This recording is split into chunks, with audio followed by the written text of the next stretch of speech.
So reaction is coming in from politicians here in the United States, both Republicans and Democrats, also the U.S. president. Donald Trump took to Twitter Saturday to condemn the attack. He said the shooting was not only tragic, it was an act of cowardice. He added, there are no reasons or excuses that will ever justify killing innocent people. But presidential candidate and El Paso native Beto O'Rourke called out Mr. Trump after the shooting. O'Rourke suggested the president's rhetoric against minorities may have played a role in this attack. Listen. Yes, we've had a rise in hate crimes every single one of the last 3 years. During an administration where you have a president who's called Mexicans rapists and criminals, though Mexican immigrants commit crimes at a far lower rate than those born here in the country, he has tried to make us afraid of them to some real effect and consequence. Attempting to ban all Muslims from this country. The day that he signed that executive order, the mosque in Victoria, Texas was burned to the ground.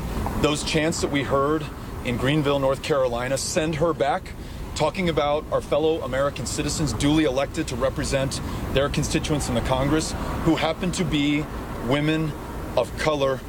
He is a racist, and he stokes racism in this country, and it does not just offend our sensibilities, it fundamentally changes the character of this country, and it leads to violence.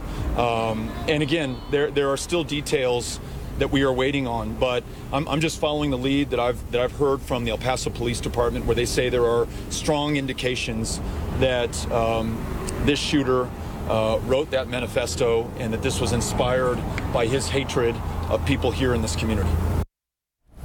Police are still investigating to determine whether the suspect wrote the manifesto that O'Rourke mentioned. But let's talk about all of this now with Brian Levin. Brian, the director of the Center for Study of Hate and Extremism, joining this hour from Los Angeles. Brian, thank you for your time today. Look, George, as always, thank you. Absolutely. You know, we appreciate you being with us to give us some insight on this. Some strong words, obviously, from the Democratic presidential candidate Beto O'Rourke, keeping in mind El Paso is his hometown. What are your thoughts about how rhetoric might play into this hate and extremism that we're seeing? That is a great question. We just came out this week with a report where we said white supremacist extremism is the most ascendant in a very diverse threat matrix. But with respect to your specific question, we've done some interesting research with West Virginia University, and what we found is that, for instance, after the Muslim ban proposal came out 5 days after the San Bernardino terrorist attack, hate crimes against Muslims were already 300% above the average daily for the first 11 months of the year. Then, after the Muslim ban proposal, it went up to over 400%, a 23% increase. November 2016, election month, worst month for hate crime in 14 years, and the day after Election Day, which included a bomb plot against a predominantly Muslim apartment complex, was the worst day since June 2003. And around last year, election time, our specific research that we did at the Center for the Study of Hate and Extremism found a spike in many cities outside of the southernmost portion of the United States. So when we do day-by-day ticks, we've seen that this has happened. Interestingly enough, just give me 1 second. When candidate Trump launched his campaign in a very tightly packed news week, hate crimes against Latinos did not go up, but going back to November 2016, that was the group that had the biggest increase during that month. I want to talk about the alleged gunman now. He gave up without a shot fired.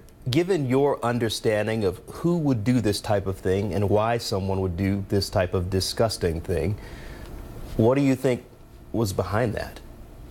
I think it's chilling that it matches exactly what we wrote on page 3 of our study, which just came out at the end of July. And what I talked about in the study was how these kinds of extremists, and it's our belief that this is an act of domestic terrorism, white supremacists. And again, we're going to wait, this is a suspected, we're saying suspected, until the authorities officially call it that.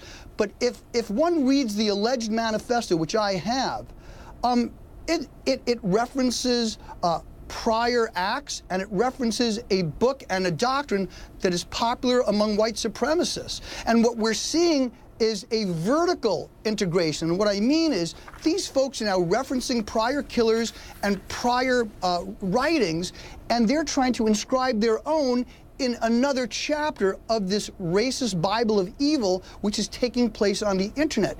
It's a newer trend that we've been seeing, but it's scary, and it's something we've seen with young males from about 19 to 21. And what they do is they're angry, they're frustrated, they're cleaving away from their families, they've left school, and what happens is these fears, grievances, and frustrations are then amplified, sculpted, and directed to who is regarded as the legitimate targets of aggression within these subcultures. And in this particular subculture, it's about how whites are being overrun by people of color, and with him in particular, he was talking about Latinos, but he referenced texts that were talking about Europe being overrun by Muslims, but in his particular world, it's going to be Latinos.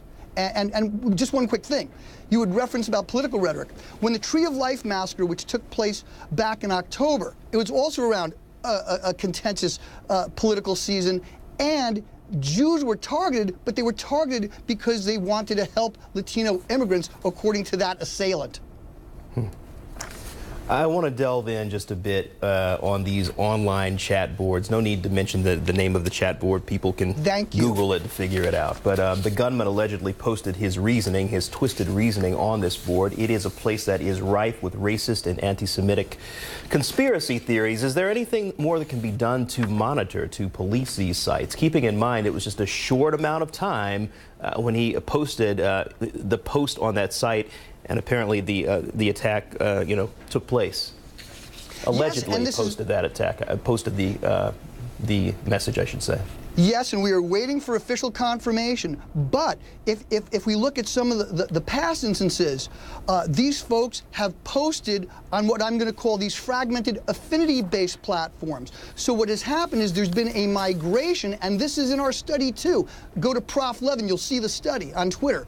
What we're seeing is that they're getting radicalized on the web, but they're also trying to make their mark on the web. And we have three types of these kind of offenders: ideologically motivated, psychologically dangerous, or personal benefit or revenge. And you can mix and match, but one is usually predominant. And what I think, unfortunately, is that we have more ticking time bombs in the United States.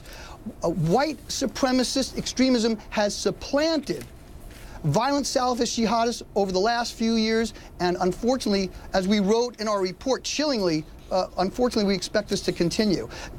Social media companies, I think, need to do a better job, but what's already happened is there's been a migration to these kinds of platforms which you discussed, these splintered, fragmented, affinity-based platforms, and they're not cats playing the piano. We're talking about vicious, vicious bigotry as expressed allegedly by this particular assailant. And, given that this is a developing story, and I want to just be very clear since I misspoke just a moment ago, investigators are still looking into determining whether this alleged gunman posted this on that site that doesn't, deserve mentioning. We will, of course, continue to bring you the updates as we get it. But, Brian, we appreciate your time. Thank you.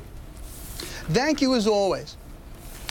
Well, let's get some insight now from the scene from CNN law enforcement analyst Josh Campbell. He's a former FBI supervisory special agent. Josh spoke earlier with CNN's Alex Marquardt about the attack. Let's listen. Law enforcement official familiar with the ongoing investigation tells us that the Bureau has opened what they're calling a domestic terrorism investigation that will run concurrently to the state investigation. Now, they're stressing that the state is still in charge here. The state of Texas investigators have the lead, but the FBI has opened a concurrent case to look into the possible motivation of the shooter, to include ideology. If there's any type of hate crime angle to this, they'll be working that case, especially looking into this alleged manifesto that we've been talking about. Again, trying to get into the mindset of the shooter. Was this someone who came here causing threatening mass loss of life based on hate. And obviously the FBI, the federal government, has a host of resources that they can bring to bear. I was just in California last week. We were covering yet another mass shooting. In that instance, the FBI also providing resources. They provided their profilers from the behavioral analysis unit at Quantico that helped them get into the mindset of this person based on these past incidents. So we can bet that there will be a host of resources that the federal government will be bringing to bear. We're told that there are different offices, satellite offices around Texas, that are sending resources here, and FBI assets at headquarters in Washington are standing by to deploy to this location should they get any requests from state officials here that are leading the investigation.